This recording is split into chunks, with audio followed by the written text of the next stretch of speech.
Hello mga ka-friends! Welcome to Prince Eli, kung saan simple at mabilis ang ating mga sagot sa tanong mo. Hatid ko. Ngayong araw, tuturo ko sa inyo kung paano makita ang mga friend request na ginawa natin sa ating Facebook. Madali lang ito, kaya siguraduhin panoorin ang buong video para hindi kayo malito. Ready ba kayo? Tara, simulan na natin!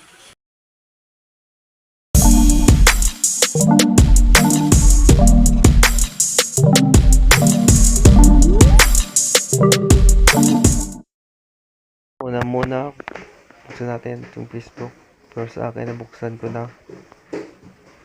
Tapos, punta sa person, icon,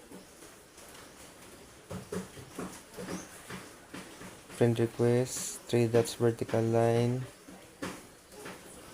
view sent request, sent request. Yan, makikita na yung natin, mga friend request na ginawa. Sobrang tagal na, 2 weeks, 4 weeks, 6 weeks.